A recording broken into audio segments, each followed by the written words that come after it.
All right, I'd like to call to order this special meeting of the Lake Mills City Council, July 12th, 2022.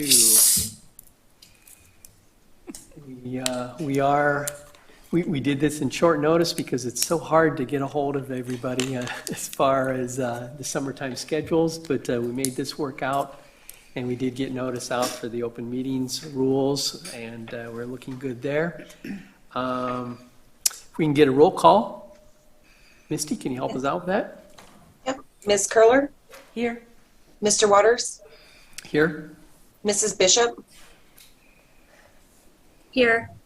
Mr. Fields? Here. Ms. Quidnow? Here. Thank you. All right, so we are broadcasting tonight, so it's a public special meeting, so that Catherine could participate in the meeting as well. And the main meeting discussion is a discussion of the EMS services, and when looking to set priorities, I sent out a memo on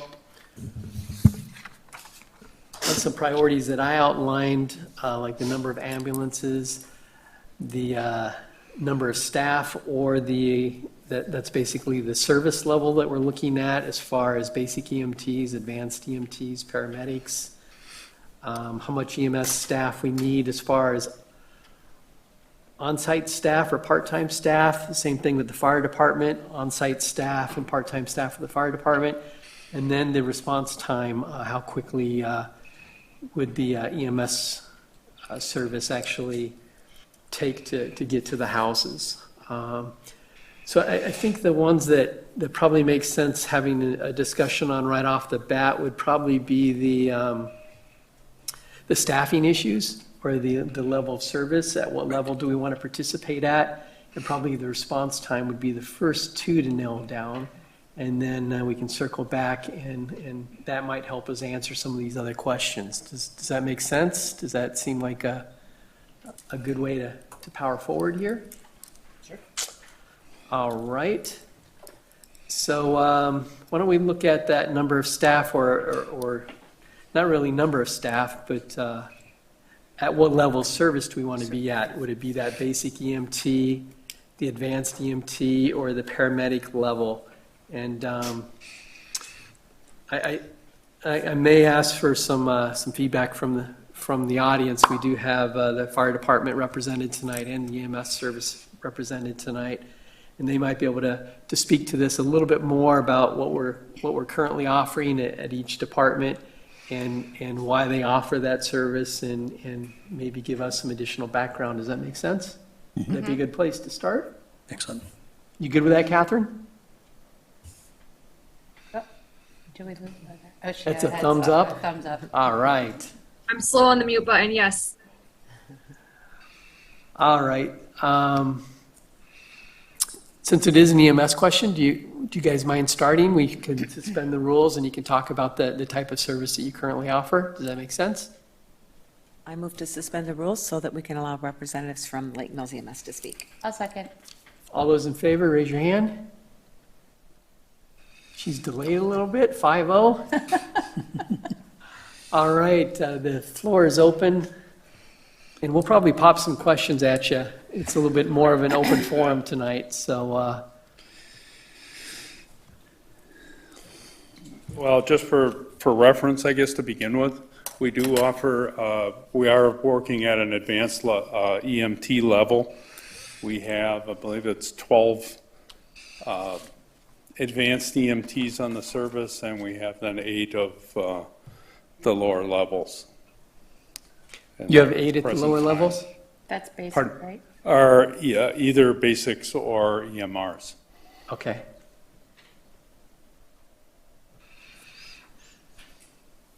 And can I ask a follow-up question? Tom, is it Sure, Tom, go right? ahead. Yeah, thanks for being Yeah. here. When you send out a rig, is there always an advanced person on the rig or not necessarily? First, the first out ambulance has to have an advanced level person on it. The second and third outs don't necessarily have to have an advanced level. That can be a basic, and it has to be at least a basic Okay. on the second out ambulance, second and third out. And I think that's that's consistent with the contract that the city has with you, is that's kind of how it reads, if I was understanding it right. I believe so, yeah. Okay, thanks. And as far as paramedic goes, how does that fit into the service at all? Okay, what we do is we have several of the surrounding services that we have paramedic intercept agreements with. And if we need one, then we can call them and meet them on the way to the hospital. And I think our average is around, we do that maybe around 20% of the time that you actually need a paramedic. And we've been getting more advanced interventions that we can do. We just started using nitrous oxide, about a year ago? Yeah, year and a half. Year and a half ago. That eliminates the need in some cases to have a paramedic, and it also reduces the cost back to the patient that way. Tom, can you clarify, is that 20% of the calls, or is that 20% of the time when you're transporting to, say, a hospital in Madison or? It's 20% of the calls overall. Okay, thank you.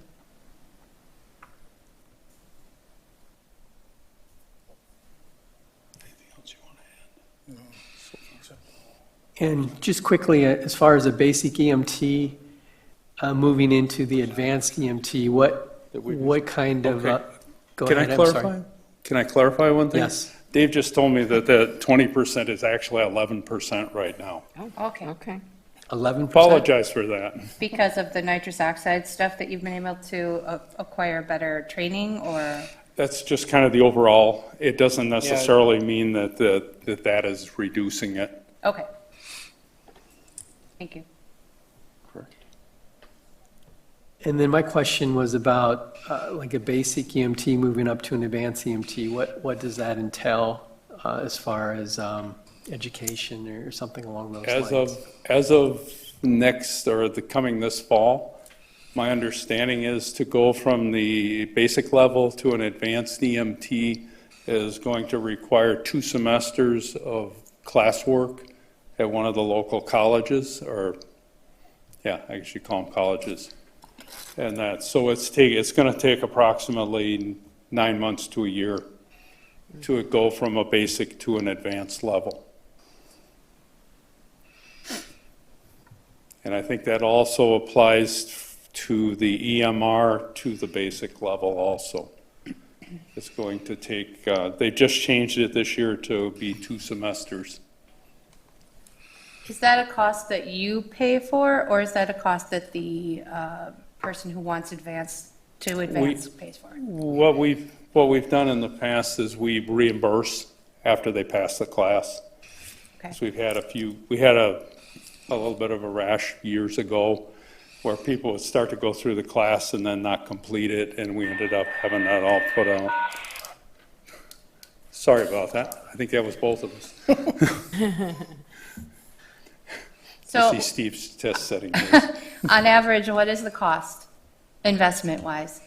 $1,200 at the AEMT level, usually somewhere in the upper 8s for the basic, depending on what you're doing, or between EMR and basic. So EMR to basic is about 800, and then basic to advanced is about 1,000, is that what I'm hearing? 1,200, I'm sorry. And that's you're right. going up now that Of obviously that the semester has been added, so Okay, I don't know what the numbers are for this upcoming year because they haven't notified it. So it sounds like they're adding, they're making it a little bit harder. They're adding more education on top of it at the same time as it's harder to get volunteers, correct? Affirmative, and that's what makes this difficult, because no matter whether you are a volunteer or a paid service, now you've got to wait till that extra time comes around to get somebody on board, basically, so. Okay. Any other questions? Maybe Yes, you want to sir. explain what the continuing education, the maintain license is too. All right, that has, that's also changed with the, we've gone to a triennium now for the licensing, which means 3 years. And can you speak to it? Because I don't remember.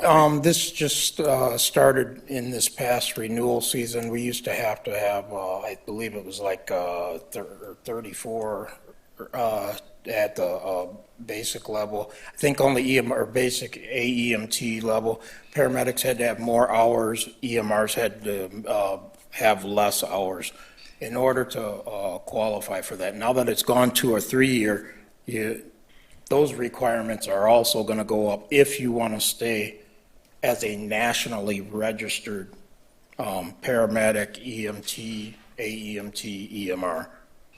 And again, that is not a requirement of most facilities, but it is something that people like to try and keep up, because if they move or something like that, they want to be able to help their community to wherever they're moving to.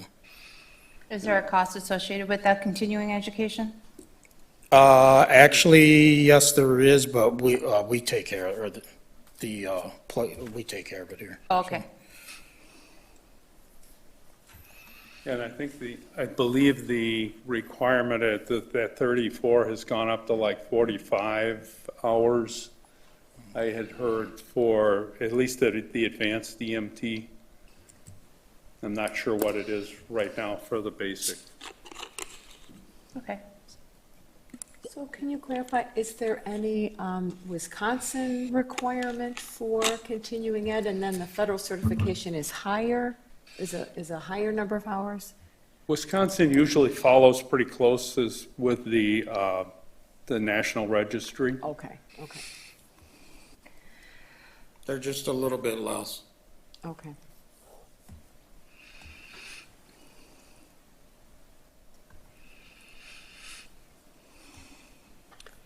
Any other questions? Regarding staffing or licensure? Yeah, the level of service. Okay, are we moving on to more about the EMS, like the on-site versus part-time? Not quite yet. Okay, I didn't want to jump ahead, that's why I asked. Yes. I have one more, just back to my earlier question about, you said the first ambulance out has to have an EMT advanced, the second out, third out could be a basic or EMR. Correct. And I know that's the way your contract with the city of Lake Mills reads. Is that the same way your contract reads with the neighboring townships around here? So that's the same approach that you follow for all the communities? Yeah. Yes, they have the same one, and actually, all of the municipalities have been notified that they get one ambulance. So if the one ambulance is out of service, then we would have to move on to our second or third, which Second, would and they have might the not lower, which would have the lower license, but you also have the option of calling in higher license intercept services to help with that. Okay, okay. Yeah, great. and just because it's a second unit doesn't necessarily mean you're getting just a basic on there. I would say probably better than 50% of the time, probably closer to 75. You're getting an advanced EMT on that unit also. Okay, that's good to know. So it sounds like you're able to provide a higher service level than the contract requires. Yes. But Definitely, not by necessarily every time with the second out and third out, just depends on Correct. who's on call that day or whatever. And if you think about it, we have quite a few more advanced EMTs than we do basics, so it just kind of follows that, you've got a pretty good chance of getting an advanced EMT on the second unit also. Okay, great, thank you. So with the first one, then, you're paid on call people that are probably on site, and then second ambulance would be calling in people from the community, or would you also still have people on site that would cover that ambulance?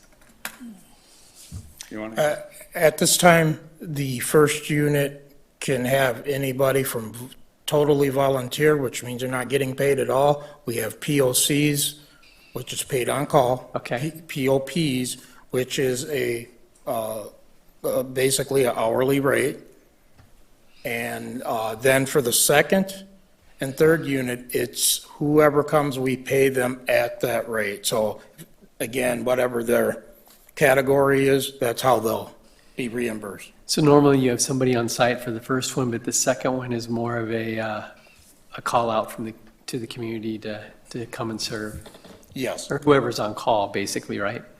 We do run with all POCs on some nights, sometimes. Okay, So, and they're okay, usually, most of the POCs can stay at home and respond from home, but you have to be within, I think it's 3 minutes of the garage to be able to stay at home. okay. Any other questions? You good, Catherine? She's not good. You're not good? No, sorry, I don't have any questions. Thank All you. right. Thank you. Thanks for for the answers and appreciate it. Okay, thank you. Yeah. Chief Andre, do you got a moment?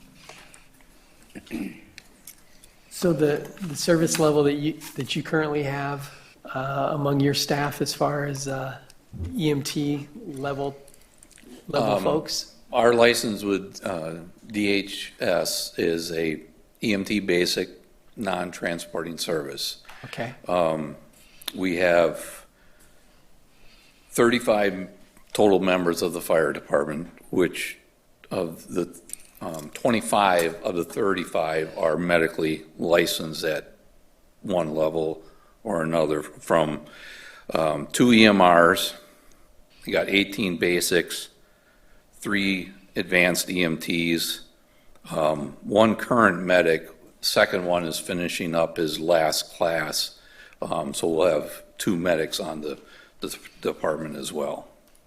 okay.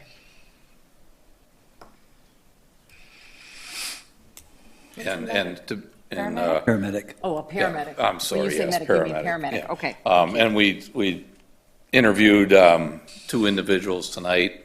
One is an advanced EMT that'll be joining the department, and the second is new to both fire and EMS, but has an interest in both. Okay.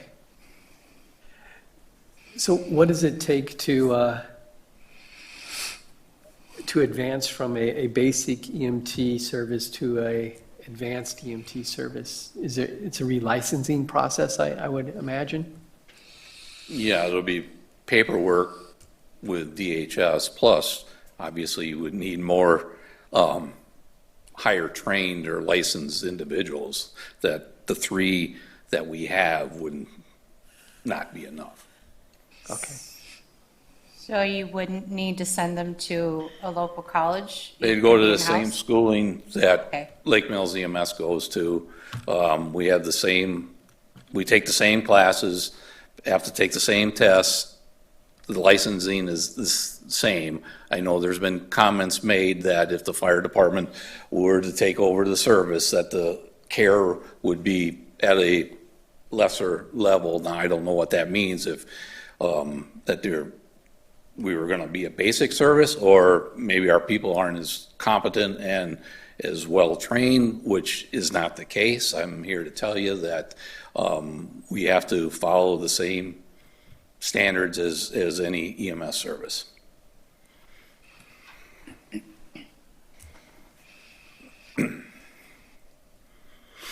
All right, any other questions? Yes? I have one. Chief, what's required to update the license with DHS from a non-transport service to a transport service?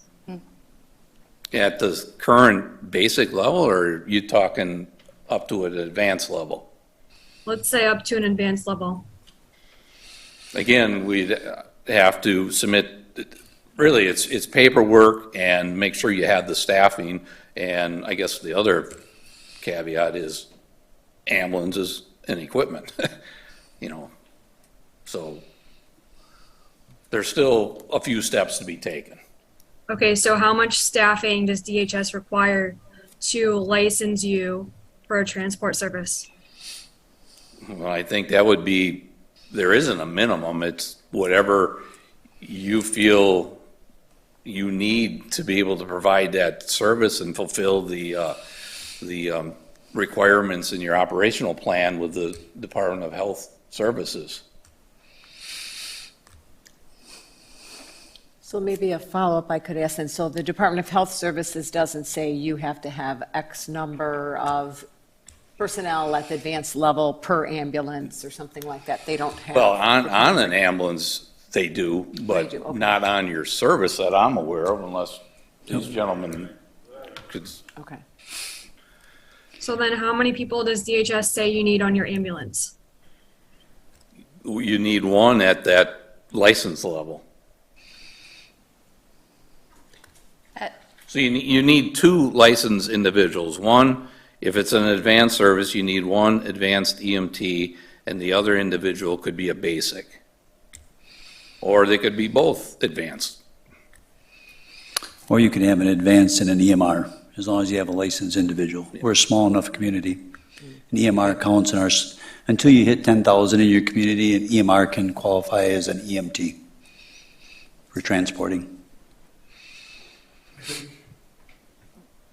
I think when you're having this debate and we're looking at what we were proposing is that we would have full-time people available. So you'd have a minimum, we would hire in 6 full-time EMTs, A's. And then from there, we would build off of that. So that would define how you go. If you're looking at our existing service, we do have more medically trained people, but not necessarily at the higher level, but we could get there, but that wasn't the goal we were talking about. Our goal was to have 6 full-time firefighter EMTs. So that's, I think, when you're kind of talking to Todd, that's what Todd had proposed when we originally put this out, was to hire 6 full-timers. And so it then kind of balances out with what you have available as for the rest of your staff. So he said he had 3 A's, but you also have 2 paramedics. So you have 5 people that would be in the higher level. And then you have 18 people who could move up, or at least some of them could. You just finished your training for vehicle driving. So those are issues that are pretty much covered. We have, in 1998, Vern Johnson went to what we called a mass casualty basis, where we started medically training our people, and most of them were trained to the EMR or EMTB, and that's where we stayed most of the time. We actually upgraded our license in 2013 to be a little bit more prepared for the need to be able to take over the ambulance service. That was at the direction of the council at that point in time. And so they've pretty much maintained that training and enough people that if we were in a mass casualty situation, we would be able to provide a substantial amount of medical treatment. But it's also kept us prepared for these conversations. But at this point in time, the real discussion is about moving up to the 6 full-time people, and then they're hiring and how we would do that. Yes, Steve? Todd, could you kind of explain how you're staffed now with, because you do have some POPs that you staff down there during the day, I believe? No, You don't have anybody on site down there? no. Well, Captain Theater and myself, that's it. So you're basically the only 2 paid people down there? Yeah. Okay. We do have On a full-time. week. We do have city employees that respond on a regular basis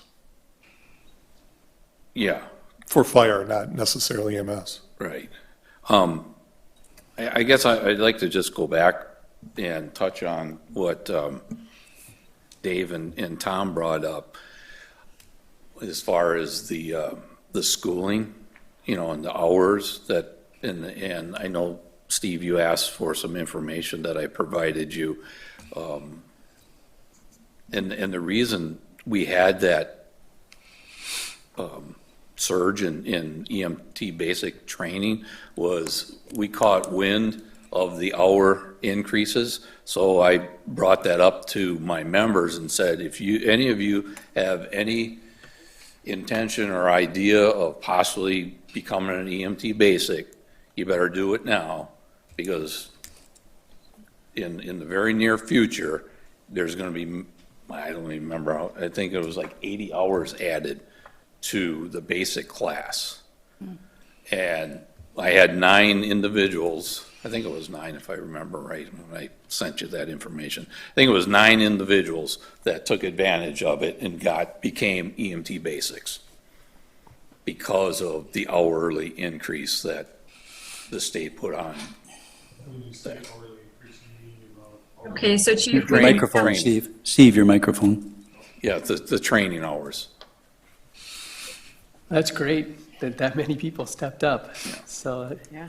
that shows that how dedicated they are to the effort, so, thank you. And I don't know if Catherine, Did you have a question, Catherine? so I just wanted to clarify, so those 9 people who are now basic EMTs, their licensing cycle is 3 years, so they'll have 3 years before they have to do, or they have to do all of their new continuing legal education within the next 3 years? Is that how that works?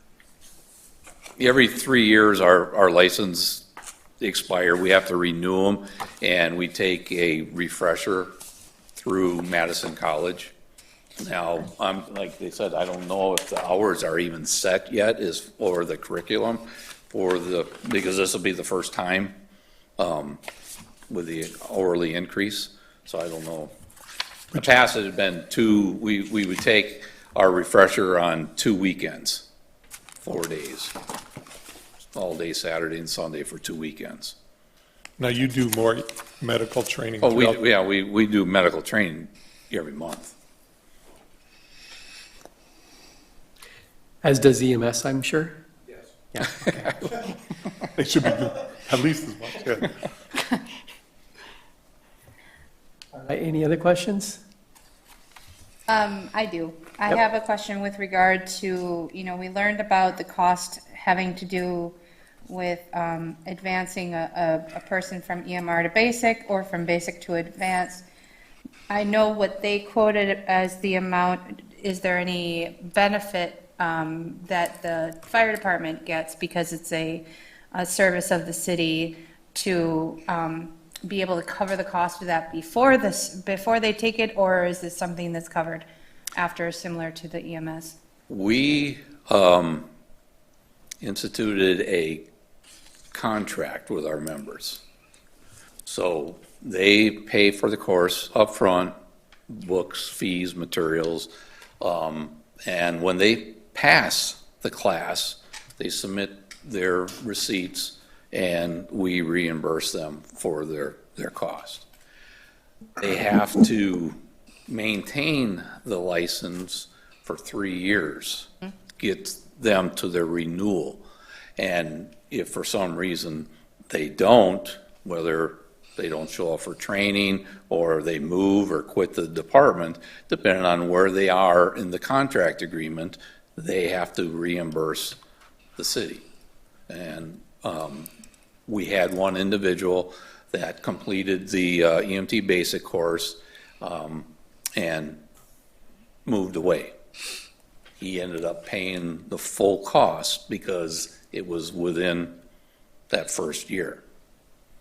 So, and then we actually had one individual that decided not to go that route and paid for it himself because he didn't want to be tied down to a contract, which was fine. He paid for it and, If he Got stays the for a training. year, does he get a submit reimbursement, or is it just too late? it's too late, Okay, so. But so it sounds like that's kind of an incentive to that the city will cover your costs of that Right. training as long as you stick with us. Stick with us. Yeah. Correct. Steve, do you have a question? Quick question, maybe you can help me, just because I gave a spreadsheet and showed manpower and how this would all break down. But the top, option 2A, which was the recommendation, calls for 2 ambulances staffed 24/7, 365. So that's basically 4 people available all the time. Correct. How are you going to manage that with hiring 6 individuals? Without taking resources away from our existing fire department? Or, We would use our existing members.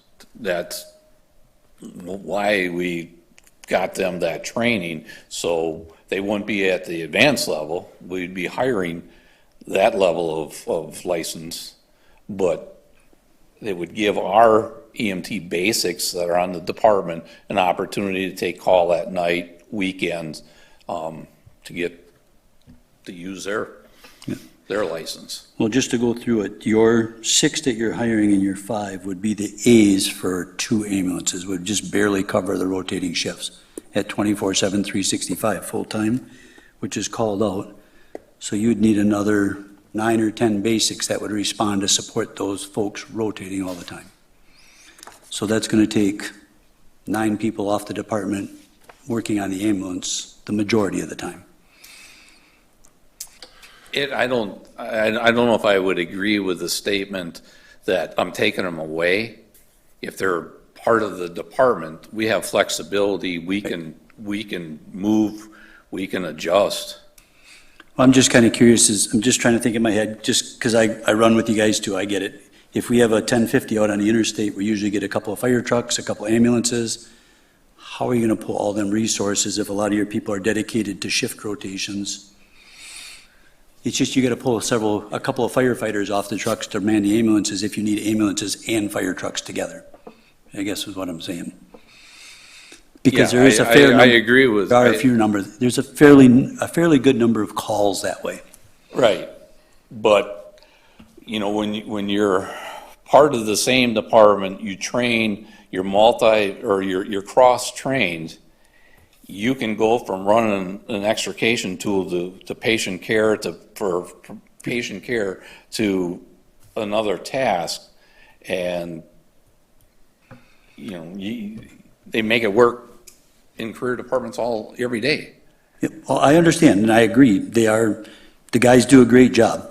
I'm just looking at the numbers, is if you have 35 people, you get 41. Basically, you have 35 and 20-something right now. If you get rid of the EMS and go to this model, you're losing 12 people that you can call upon in the city. You're losing those numbers, basically. It's just a resourcing. I'm just looking at numbers. Yeah, I don't know if I agree or like the statement that we're getting rid of them. I don't look at it that way. I would hope that we could work together and that we share. I agree, but only 2 of the 6 options have that built into them. Yeah, well, I don't know how the council can consider a model that has been clearly stated that financially it is broken, staff-wise it's broken, but yet we want to continue with that model? To me, that doesn't make sense. I'm here saying that I need staffing. I've been saying that for years. I've never shied away saying that I don't need staffing. I've got, after tonight, 37 people. I have a full roster, but I don't have staffing all the time. Okay, so Chief, how many staff members do you need to maintain the full service fire department services that we have and we're responding to, and a 2 ambulance 24/7 365 EMT transport service?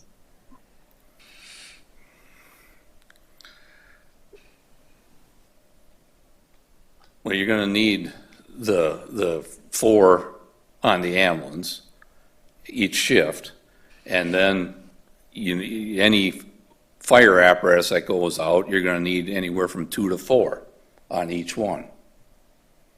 And I'll tell you right now, we're getting two apparatus out, sometimes 3, depending on which 3 are going, and it's all hands working.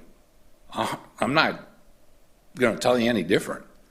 I mean, I can remember the day when you would get every truck out the door and you would have people still standing at the station. Those days are gone, folks. And, you know, you have to look long-term. You know, we just both are standing here telling you that hours are increasing. People are not knocking down the doors to join either service. So, I guess I'm going to open it up to comment here in a moment, but I agree with what you're saying here, Chief Yandre, that I think we have a huge opportunity, actually, that if you combine the 20 that the EMS service has, and then the 24 trained people that you have, we're talking all of a sudden 44. I think when you look at communities our size, to have 44 people that are EMS trained that can actually call on our community and help our community, I think we're in a unique situation that probably everybody else would envy. So I would hope that both services we could maximize this and work together and offer a better service than maybe what we're currently offering possibly. I think that's the hope of everybody on the council, is to have a better service than maybe what we have today, and to take advantage of what both departments are doing and have a stronger organization moving forward. Does that make sense? I think that's what you're trying to say, right?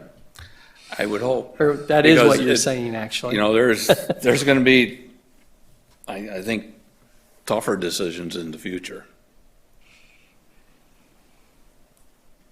I don't know what you're hinting to. As far as staffing goes, I mean, you're going to have to start hiring people, fire EMS, because otherwise, I don't know where you're going to get people from. During the day, there's no employment here in town to draw from.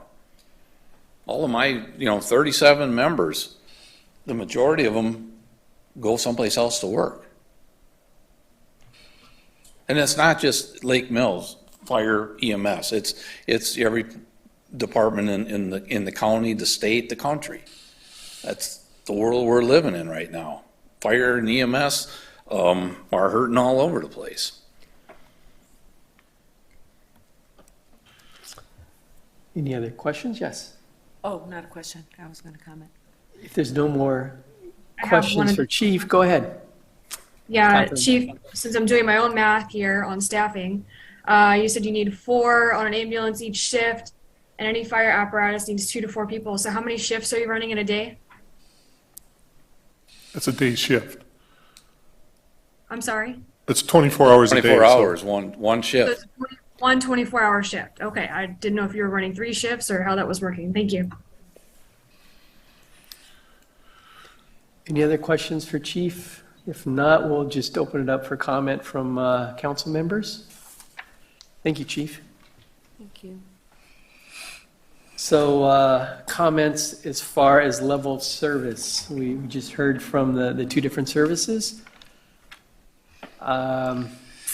We're currently getting a advanced EMT is what we're being offered at this point from the EMS service. So what's the thoughts as far as moving forward?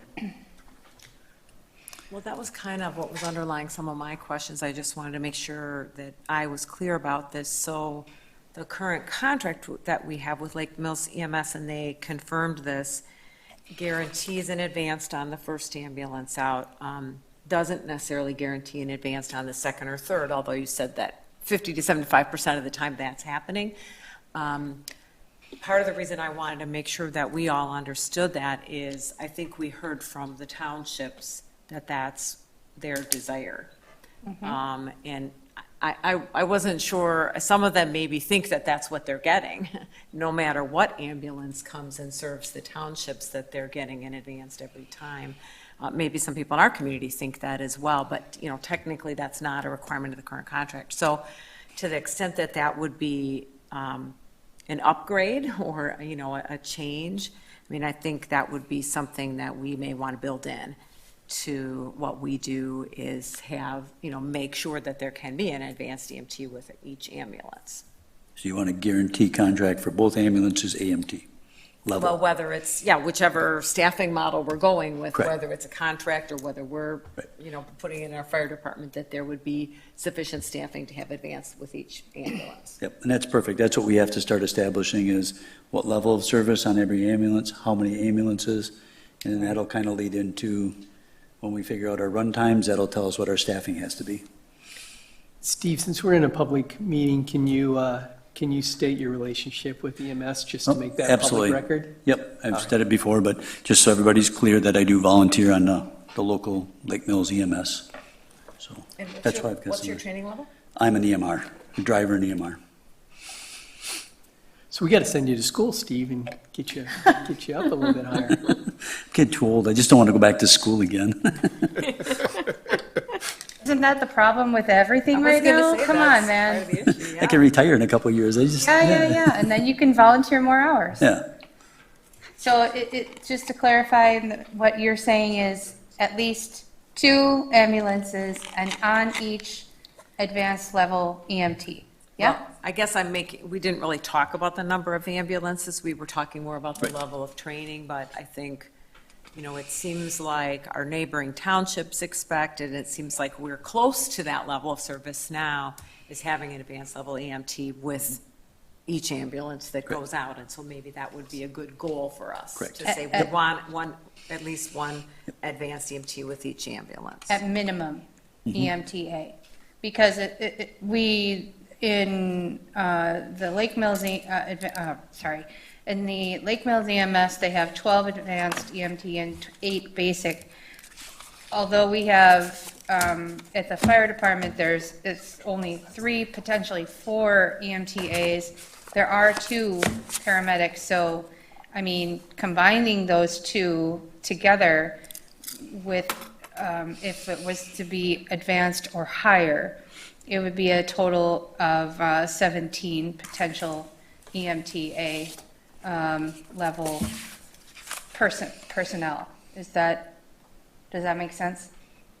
17 to 18, Yeah. depending on the staff that's coming on board. Right. Yeah. It depends on the staffing model. There's And that's if we different get, signals, if but- that's if all the 12 EMS people come Yeah. over as well to join the new organization.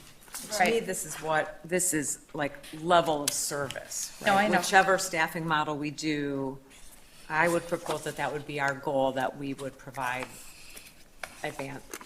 at least one advanced EMT with each ambulance. Any other comments?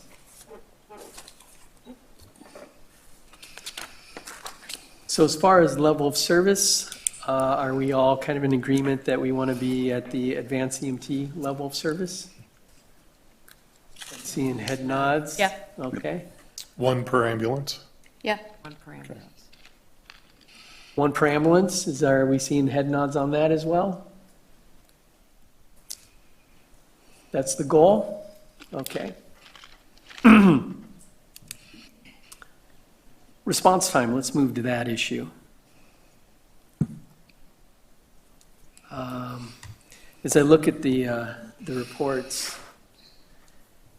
my computer needs a password. As I look at the reports for Jefferson County, we're a paid-on-call service currently through Lake Mills EMS, and I'm seeing that the average total time of dispatch to incident is actually 10.7 minutes, so just below the 11-minute mark is what we're seeing there. Exonia is a little bit higher, Waterloo's lower than that. So the paid-on-call is a little bit at a higher level than those that actually have shift staffing, where the shift staffing we're seeing anywhere from about a 4.5 minute to about, on average, they're mostly right around the 6-minute mark. Johnson Creek does average higher, more in the 12-minute area. And Fort Atkinson Fire Department is at about a 10-minute response time. Was. Yeah, you have to remember, they just went to a full-time fire EMS. So was that Their old program was the staff shifting as well, or was it more of a paid-on-call, do you They had a recall? private vendor. They Private had vendor? they had a mixed service, I should say. The primary was a private vendor, Ryan Brothers. And then if Ryan Brothers wasn't able to respond, the fire department responded. But there were problems with that, so they flipped it, I think. No, still the other way around. Still Ryan Brothers is still primary right now. Right now, but Yep. by the end of the year, it's going to be full-time Fort Atkinson. But I think Ryan Brothers will provide some backup support to the fire department. There will be some backup because they're going to keep one ambulance over there for inter-facility. Yeah, But I still know they're having challenges over there because they're missing even their first call out they did this weekend for Fort Atkinson. They had to use Ryan Brothers and Jefferson because they couldn't get their one ambulance out the door. So Yes. this money that they just spent is only going to get them one ambulance. And they're looking to have two ambulances because they're going to have to replace the Ryan Brother one. So they only finance for staffing for one ambulance. I have a question. In looking at this report, the one that's on page 11, where it shows like a kind of a colorful layout of the communities in our surrounding area, I'm noticing that Johnson's Creek, Jefferson, Fort, and those, well, probably, and Watertown are all paramedic level. Given the size of our community, should we maybe consider that instead? It's always an option. Because, when I look at the communities that are substantially smaller, Ixonia for one, I mean, it's smaller in terms of number of people, not in size. Waterloo, Cambridge, and Palmyra, well, Palmyra is EMTB, but in Whitewater, maybe Whitewater would be like the town that would be of similar size to Lake Mills. It's not, but get what I'm saying. That the level of service that maybe we need to be considering is higher than just A. Michelle, Go ahead. ahead, Catherine. yeah, if I'm hearing that only 10% of calls require a paramedic intercept, that seems pretty low to increase the entire level of service for 2 ambulances. I would be open to reviewing that down the road if our calls were, if our calls increased in severity where they required a higher percentage of paramedics. But at this rate, I don't think that's required. And I was talking to somebody at Waterloo EMS. And I think their paramedic intercept is also around 10%. So I think it's pretty accurate within this community that, I'm sorry, guys, that 10% is the only amount of time they're requiring a paramedic service. You make a good point, Catherine. And Sorry for the interruption. no, you're fine. I'm used to it.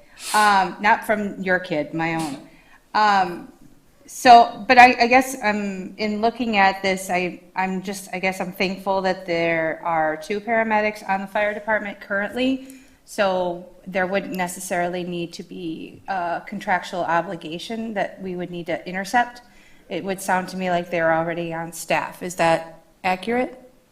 They cannot utilize their skills at that level. They can only utilize it at what you're licensed at. You may want It to, may, Steve could say that maybe. yeah, Steve, you want to They say? can't utilize their skills at that level. They can only utilize their skills at the license level. Oh, okay. So that's a very key point that needs to be understood. Thank you, We Dave. have paramedics on our service too, but Correct. they can't practice.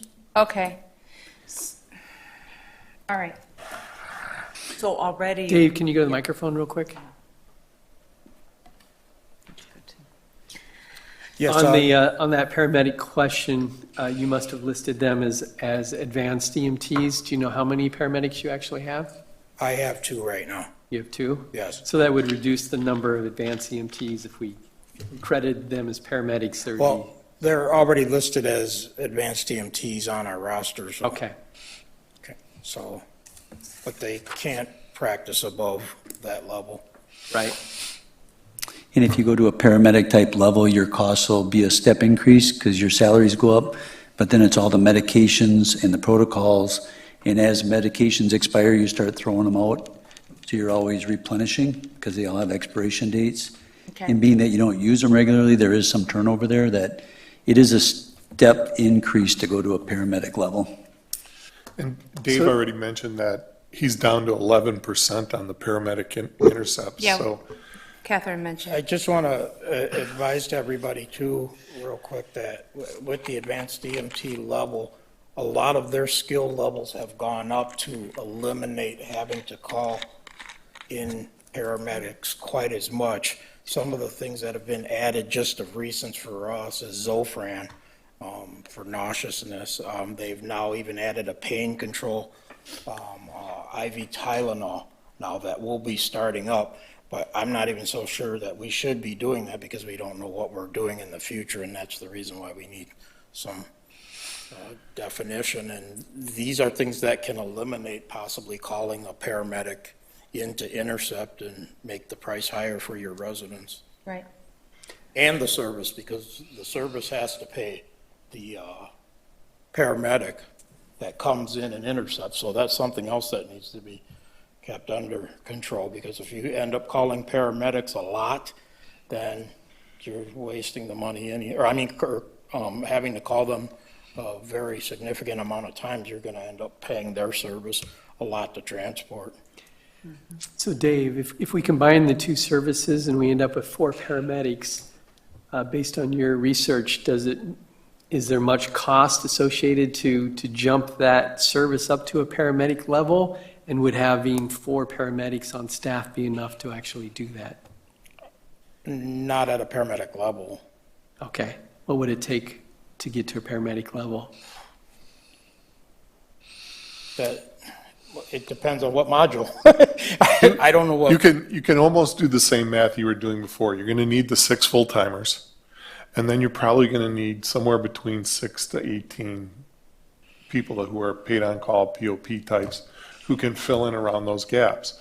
So, They'd all have to be at that level. right, of licensing. and you jump back to what Dave said, their training is gonna be more, their basic salaries are gonna be more, and for the 11% where you can just pay a certain amount of fee to another agency, like Jefferson or Deer Grove or Yeah. whoever it is, it's not worth the additional money for the amount of service that we provide to have that level. EMTA is, in my mind, one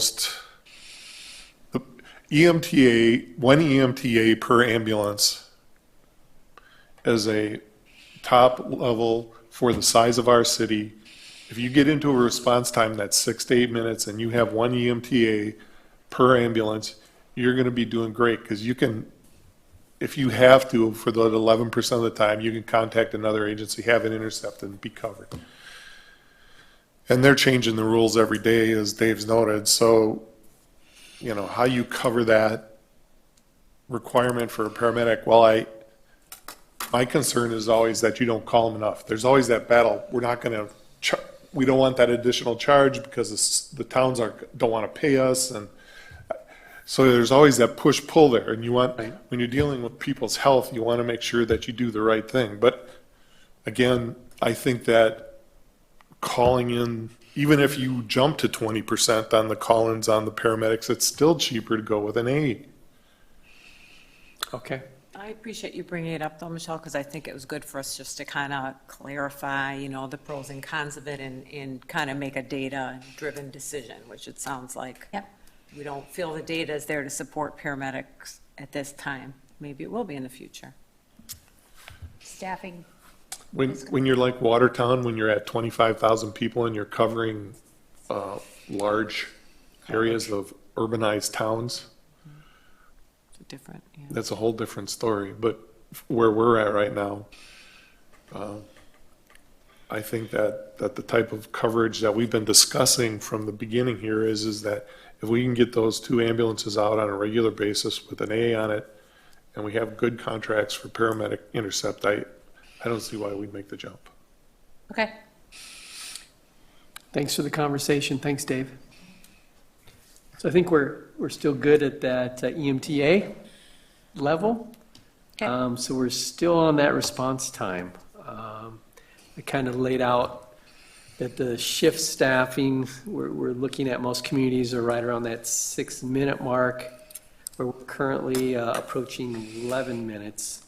So what level of response time are we looking at? What's our goal? What's the program that we want to put together moving forward? And this response time, I'm sure every one of these that we're looking on this report, they also have townships to work with as well. And that kind of pulls, when we get the report that says 11 minutes, is that just for Lake Mills, or is that for That's the whole the service area? Full service area, I believe. Okay, great. All right, any thoughts on response time? Greg, I have a question, and I think it's for Chief. So, do we have any data on their response time for ambulances out and what that is for in the city versus outside of the city? Yeah, that was for you. He doesn't have an ambulance yet. Wow, we No, do. I mean for the fire service, what is their response time? Because they're also bringing people from off-site who have to come to the station, suit up, get a vehicle out. So what's the response time of the fire department actually from the time they get dispatched to when they get on site? Are you referring to the medical calls that we go to, or just calls in general? Well, let's start with calls in general. Do you have an average for that? I don't have one right off the top of my head, but I can run it and get it for you. And that's going to be two different numbers, the calls in general and the medical calls, because we don't get paged out on the first call. Well, Okay. Well, I'd like to see stats on both of those then. I can get them for you. You got to remember, on the fire side, they're going to be higher because we're waiting for more people. We respond with a minimum of 4 individuals. EMS is going out the door with 2. So I have to wait until 4 people show up at the station, not 2.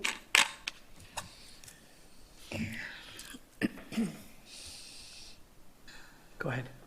I was noticing in the, Steve Wilkie, the write-up that you gave us, the memo from March, page 14, it talks about the National Fire Protection Association, Center for Public Safety Excellence, and Insurance Services Office have benchmarks for fire and EMS services, and the benchmark for a standard EMS, or let's see, the ERF, is about 6 minutes. Yeah, So and I'm when you're just looking curious, at like, a what is that? standard, Why is that different? when you're looking at a standard, so like when you're looking at Sun Prairie or Madison, Right. what they use that for is concentration. So that helps them locate their fire stations, which include ambulances. So then they're looking at the distance from each fire station and the response times, and then that helps them achieve that goal of hitting the 6-minute response time.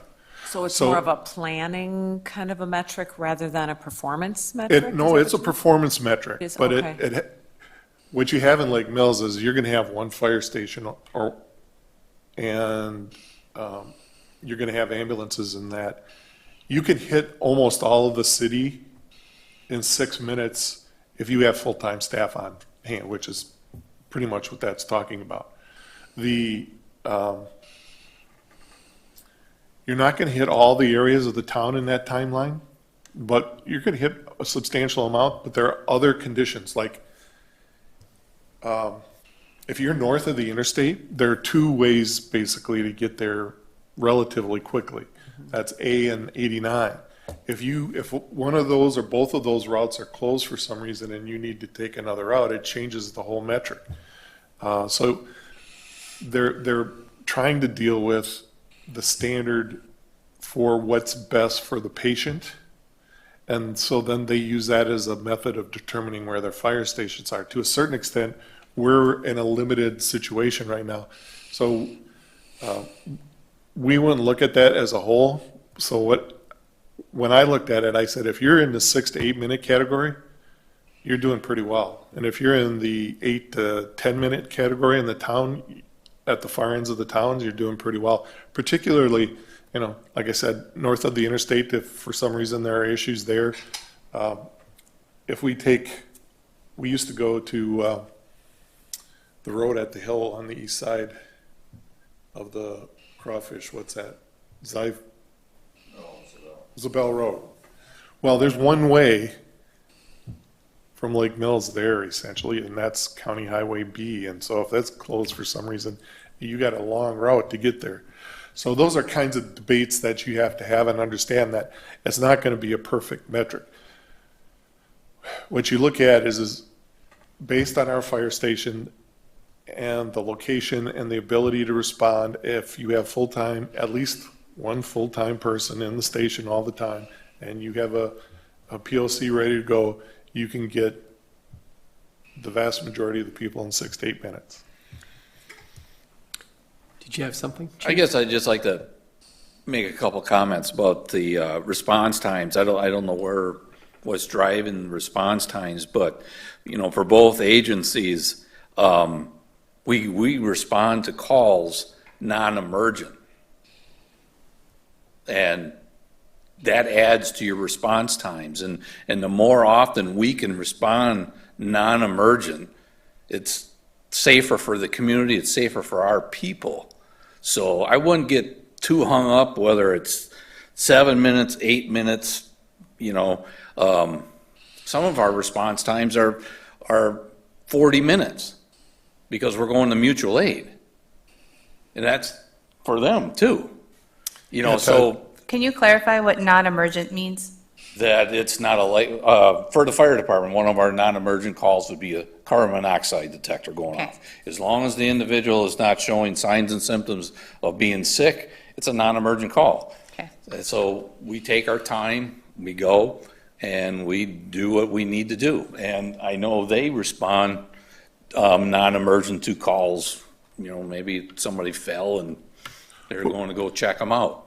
Non-emergent, they don't have to go red lights and siren. So A good example to back up what the chief is saying is, say you get an elderly person who slides out of their chair over in Sherwood Hills, and they call up because they can't get up by themselves. Well, you don't go over their lights and sirens and try and blast through things, so you take your time going over there. That's going to be a 10, 15-minute call just because you're taking your time driving around the lake. And when you're So talking. that drives up your times versus your emergency response times. Right, which is, when you're talking about the 6 to 8 minute response times, you're talking emergency response times.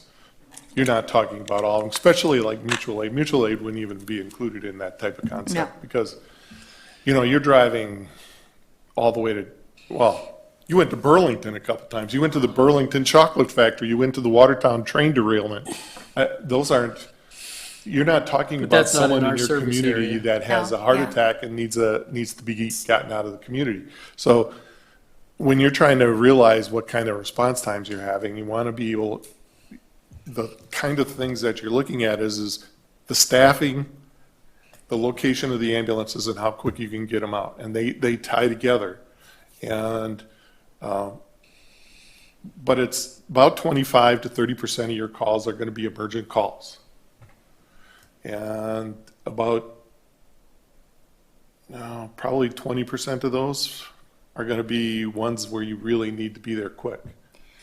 So in looking at the report that you shared with us on page 18, where it talks about the average response time for EMS agencies in Jefferson County, and notice that the ones that have paid on call, which we fall into currently because of our contract with EMS, as well as Exonia and Waterloo, we're kind of average when it comes to the response time. And a lot of that is because of what Steve was mentioning, is that you have to wait for people to get out of their houses to go and respond to that. Whereas if we move to a POP type of model, it appears that, according to this, it looks like it would be a substantially short period of time. Like in Jefferson, your total response time was 6 minutes. Or, I don't know why Johnson Creek is so long. That seems odd to me, but there could be a multitude of reasons.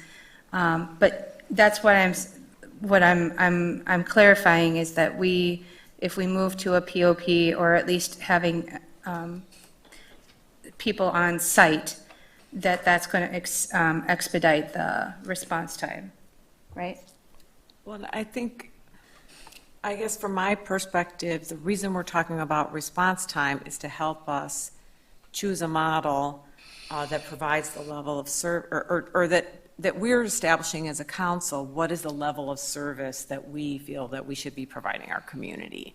So in the contract that we have with Lake Mills EMS right now, there is a response time for emergency medical conditions. So not every response, not the non-emergent ones, but so there is a performance metric of 12 minutes, 90% of the time. So that's what our community is currently getting, right? That's what's in our contract. So, I mean, to me, I think the question is that what we still think is the level of service delivery that we want to provide our customers? Or our citizenry, do we think it should be faster than that or not so fast? And then that's going to drive probably how many ambulances and how many staff you need if we want to provide it faster. At least that's how I'm thinking about it. I don't know if I'm wrapping my head around this correctly, but that's kind of how I'm thinking of it. My response to that would be I'd want it to be faster. That's my personal response. Then what is we currently provide? Yes.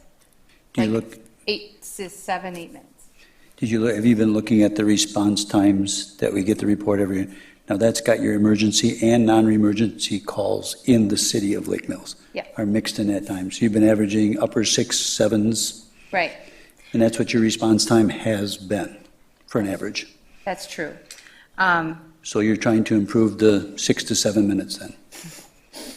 I'm maintaining 6 to 7 minutes. So basically, we're changing our expectations to go from 12 minutes down to 7. It's a contractual thing so that Yeah. if you get a snow or ice storm, you're going to have a slower response on some calls. So in a perfect world, 6 minutes works. But if you're in the middle of a blizzard and people are trying to get to the station and you're trying to get out to Sandy Beach or something, or you're going around the north end of the lake a little bit, it's totally different and it'll show up in your response times. And that's So only it's if hard to we take every consideration into account. totally understand. However, But if you we. flip it on the other side, Steve, the average for the other agencies are the same. So if they're already at 6 or something like that, and they're taking that into consideration. But if we're not doing a contract, if this is a situation where they're housed underneath the city, then there's there's an expectation, but there isn't some kind of contractual obligation that is going to be penalized, or somebody's going to get penalized because they had a snowy day, is that what I'm understanding? Yes, but it's still an expectation. When you set that metric, that's what you're expecting to attain. That's the same thing that the Lake Mills EMS is looking at. So it's an attempt to achieve that goal through some method. What we look at, both them and us, is that Todd's going to say 6 to 6 during the day is the hardest time to staff. So you're going to have the poorest response times from your staff to hit that. So for him to be able to make that achievement, if he has full-time staff, he's going to get a better response all the time. Right. Same for Lake Mills EMS. If we have full-time staff, they're going to get a better response all the time.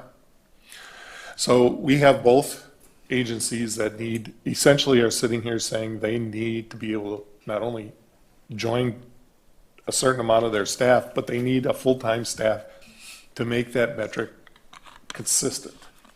And that's what the real debate is if we say we want 6 to 8, and if that's what we're achieving already, and it's not a problem with that, it's a problem of maintaining it going into the future, which as Todd just mentioned, and these guys have told us from the beginning is that their staffing is a problem.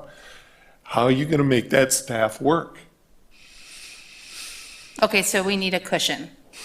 is what you're basically saying, because we don't have the staff to be able to do the response time. This is an average time. I mean, there's going to be outliers on both sides. There's Right. going to be snowy days. There's going to be like days like today.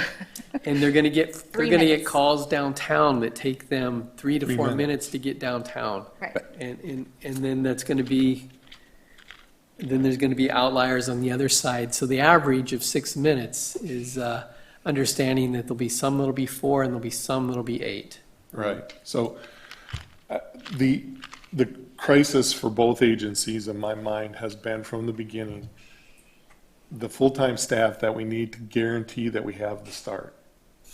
And from that standpoint, you now look at it and you go, we could pay for 6 full-time firefighters and 6 full-time EMS, right? That's 12 people. That's a lot of money. We could combine them into 6 people and have 6 firefighter EMS. Steve's already brought up some of the problems with that, but I'm telling you, that's why I did all that UHU stuff. Fire department's at 95% UHU. EMS is at 90%. I gave them 80, but they came in and said it was 90. If you have that much time availability, which is 90% availability, the crossover problems aren't enough to justify having 12 staff. At some point in time, as Todd said, you'll have more problems, but at this point in time, to get off the floor, get your point to the point where we're working at a level where we feel comfortable and we control our costs, 6 full-time firefighter EMS in either model, 2A or 3 or even 2B. In fact, right now, 2A isn't even really a realistic option. So 3 and 2B are going to be where we're going to be sitting and looking to say, either one of those models really needs some level of full-time staff, some level. Okay, I think you just hit on something that is really on my mind, and I think you tried to kind of help us think about in your memo from March, is there's going to be the service that we provide, and then there's going to be the cost considerations, and we have to think about all of those. Would I like to provide, half the response time every time an ambulance goes out? Yes, that'd be great for our community. Would it be? How much is that going to cost? On top of the wastewater treatment plant, on top of all the other things that we know are costing more, for our citizens. And I'm just not sure that we should go, whatever we're going to do next, if it's going to be a merger with Lake Mills EMS or doing something just in our fire department or however we do it, I don't think, I'd like to go incrementally with, trying to maintain and maybe slightly improve the level of service that we have now so that we can contain those costs. I guess that's just generally how I feel with whatever model. So that's my 2 cents worth. I guess I'm leaning towards improving the service time or the response time. I see as needing to go to more of to more full-time staff.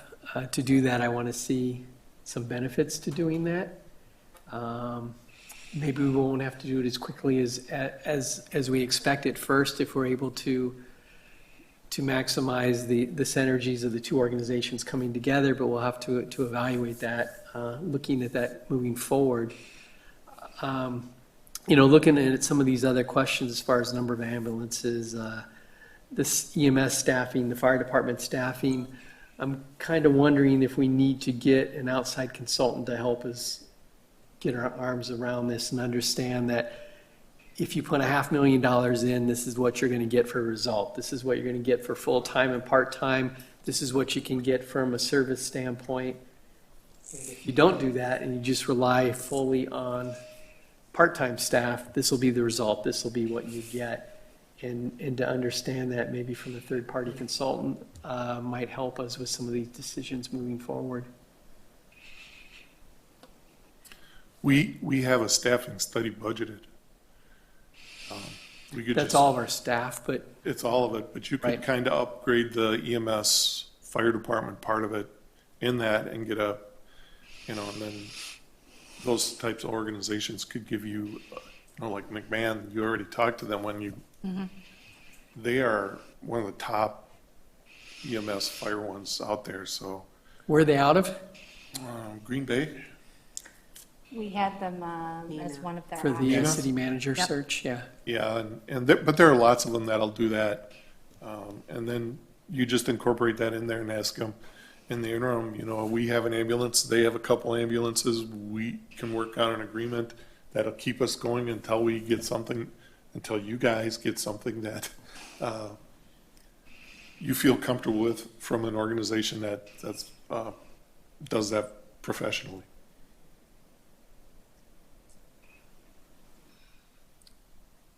It's an interesting idea, Greg, and I think one of the things that is appealing to me about it, there's a couple things that are appealing to me about it, but one of them is we heard from at least one of our city manager candidates that they would be interested in, having some involvement Yeah. in the decision-making or, being involved earlier on in the process. And, I think we've all been feeling a certain sense of urgency to get this all resolved, but it's so complicated.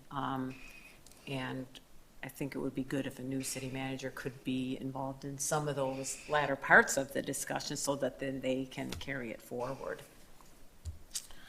I can structure the budget so that you can pay Lake Mills EMS for the whatever part of the year, and then you can drop in a special revenue fund, and then what doesn't go to Lake Mills EMS can go into the special revenue fund, won't impact your levy structure at all.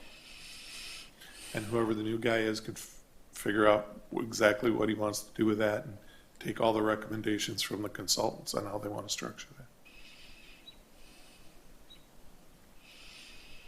How would that impact our neighboring townships who are trying to make some decisions right now?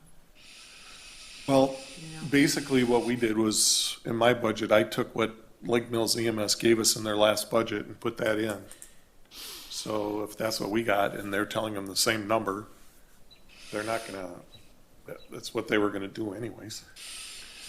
So if we'd continue with the service we currently have for like the next 6 months, would we be looking at the same rate we're looking at now, or would there be a different rate? What's your thought process there? Well, let's back up.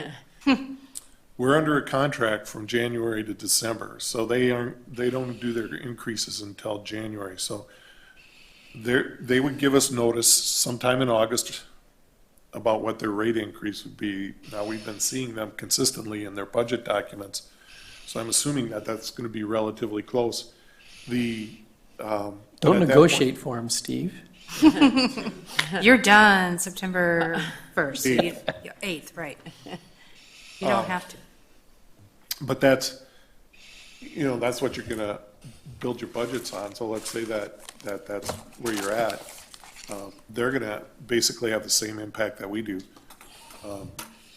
We went from 45 to 96. Based on the numbers they gave us, you'll go to 170 something, 178,000. So that's, what you have, and then, whatever 6 months or however long you need to have them continue to fill out, and, based on how their staffing is going, and we can support them with our staffing and our ambulance, we can make it work until you guys come up with a final decision sometime next year. If it's this time next year, you should be able to be fine. I have a question. Is it okay if I ask it?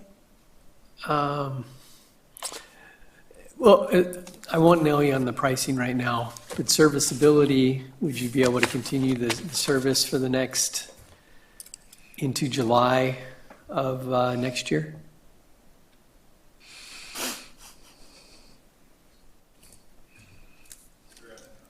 Yeah.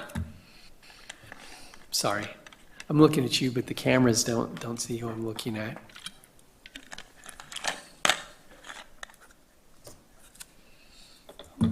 Yeah.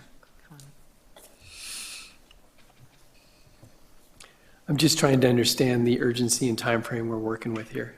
Right, and as we see it right now, that probably isn't a problem, but that's something that we'd have to run past the board too. Because they have certain expectations of what we're gonna do. Okay. And that, staffing-wise, right at the moment, we're probably okay to do that. But that's assuming that we don't have a sudden change of some sort. That might be where we would consider getting some assistance from the fire department if something were to change that way and stuff. I think over the course of the next several months, we could sit down and work something out where we could work closely enough together to make sure that we, especially with the new dispatch system supposedly finally being done. Can I do this? It would make it so that we could make that work relatively easier than it is. And I'm not necessarily saying we'd even need that, Steve, but it's not something that was real difficult for me to make an absolute guarantee that, yeah, that we're gonna have all the people we need all the way through next summer. I We may have would more people actually. than we have if we, I would actually prefer to have that in place, just so that everything's ready to go, and on a regular basis, you can feel comfortable with staffing issues. You don't have to kill yourself, and we can have that in place and working, and everything should be relatively smooth until that point in time where we can make the full transition. So this would be sort of a transition plan or kind of an interim arrangement that, based on staffing and understanding that we would make a more long-term decision in the future. Yep. I'm going to let Michelle talk here real quick. Were you going to talk to Tom, or were you going to? Actually, I had a question for Chief. All right, thank you, Tom. In the meantime, we've got about a year. You might want to step up to the microphone because we have about a year. And based on what we were hearing before, that the average amount of time it takes to increase the licensure of people from basic to, or EMR to basic or basic to advanced is about 9 months to a year. Is there any way that we can have some people get further advanced in their training in the time frame that we are given at this present moment? To be honest with you, I don't believe I have anybody on the fire department that is currently a basic that wants to move up to an advanced level.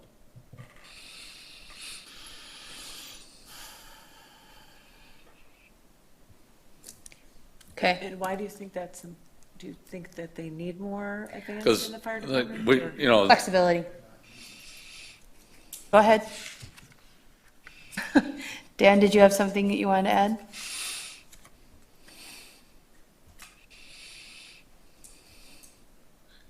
Nope. Okay, I just wondered if that was something, I was thinking about scheduling and wondering if there was flexibility in getting that for scheduling purposes, not necessarily to advance our licensure or anything like that. Yeah, no, I've talked to almost all of my current basics and asked them if they would be willing or wanting to increase their level of training. There's Okay. no interest. You're basically looking at hiring over the next several Right. months. We would have to hire advanced. We don't have the people that have an interest in becoming full-time advanced EMTs. That's where the statement that was made, months ago in the paper, that it's to benefit people in the fire department. It's not. I have nobody interested in becoming an advanced EMT. Okay. It is a very challenging class and very time-consuming. Yeah, and It's got a high flush-out rate.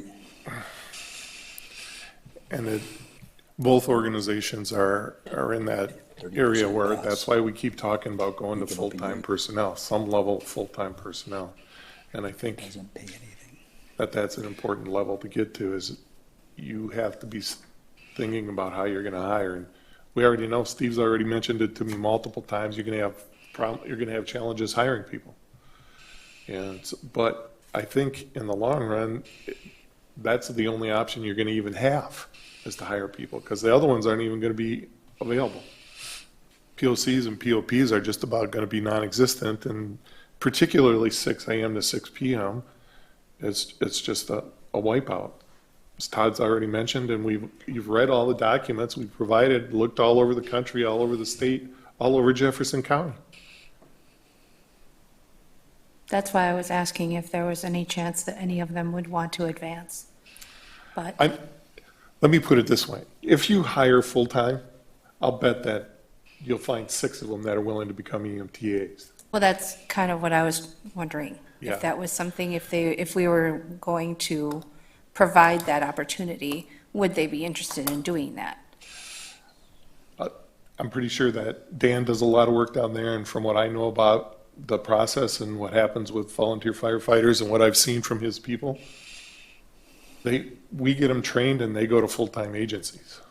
Right. But we're not making a decision to add full-time people at this time. So At you this would time. just be asking them to take this additional training and still remain POP or POC or something, right? That's, the second you let them know that there's going to be a full-time hiring, I'm sure that there'll be a change in what they're willing to do. But like you've already discussed, they got time in that they'll have to have. So the discussion at that time that you'll probably be having and is how long will you allow them before they have to be A's?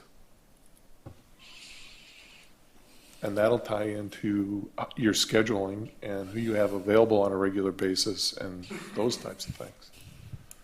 So those are all things Todd and the new city manager will have to work out, and there'll probably be a conversation that you'll have with your consultant if you hire one. So we're on response time. Is there any more discussion on response time?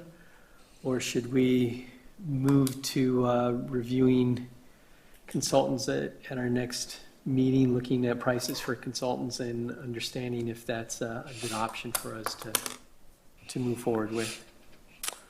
Do you want any consideration on a number of ambulances, or kind of going to postpone that? I'm sorry, what was that, Steve? We got any discussion on the number of ambulances or expectation of that, or do we want to postpone that for the consultant? I think if we're getting hung up on response time and we're going to bring in a consultant, we can cover that at the Okay. same time. Okay with that? I already have the staffing RFP written, and I can go back and use the old RFP that we did in 13 and get that ready for the next meeting. Is everybody good with that? So this would be a broad staffing study for all the city staff, but with an emphasis on this emergency services question. And the new city manager being involved in that process. Yeah, it's likely that you'd probably be interviewing the consultants with him rather than me. So you can, as far as getting consultant pricing, or can you give us a range at the next meeting so we kind of understand what we're looking at? I know we may not have anyone hired it quite yet, but we'll have to go through that process of interviewing.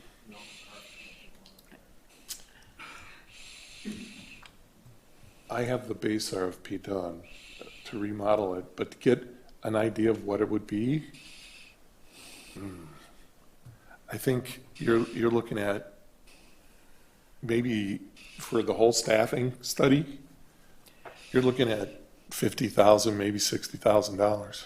And that would roll in the EMT The fire, specialty. EMT, police, it would cover everything. It's going to talk about how many police you need, how many public works department employees you need. And but it'll get into more of the analysis of what you're now trying to do is how many ambulances, how to staff it, those types of things. I don't recall how much we budgeted, do you? We budgeted $45,000, but if you do this at the end of the year, you can split it over 2 years. I can put half of it in this year and half of it in next year. All right, are we good to review that at the next meeting? Does that make sense? Yeah. All right, let's do that. Anything else on EMS we want to talk about tonight?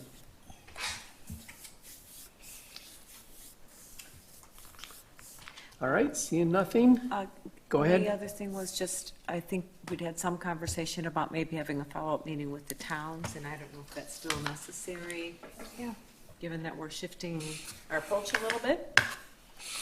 Just want to see what's next in terms of Maybe we have keeping the a, towns.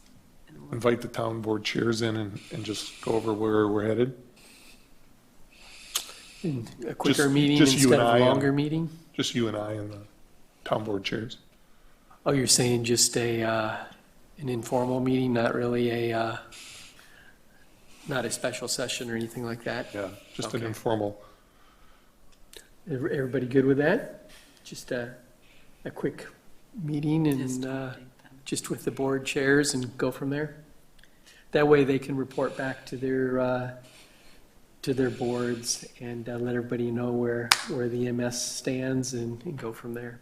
EMS issue. All right? You good with that, Catherine? All right. Anything else? Just one other thought. I know we, all the budgets that we've looked at assume some county funding, and I don't know what the timeline is on that, but that maybe with this different approach that we're taking, there would be a greater likelihood that some county emergency services levy would come through. I had a pretty lengthy conversation with the county administrator in this room. I actually kicked the police and fire commission out of here, apparently. That night, they ended up meeting in the other room, but his statement to me is that they were pretty much in agreement that they were going to do something with EMS, but that several other cities, Fort and Jefferson, were pushing to include fire departments in that funding. And EMS is allowed as an uncapped levy under the county. So the county doesn't have to do anything, but to add fire, they would have to go to a referendum. And so that was the debate they were having yet. So theirs might get strung out until the end of the year. I would think that they would make some decision on the EMS levy sooner, and then if they have to go to a referendum on the fire part, they would do that, but fire departments and EMS and politics are pretty heavy.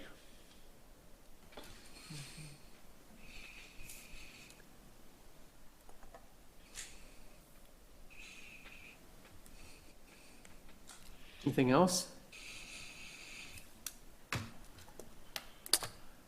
All right, we'll have to work on that county funding and keep going from there. So we'll meet at the next city council meeting and get more information on this as far as staffing. And we stand adjourned for tonight. Thank you.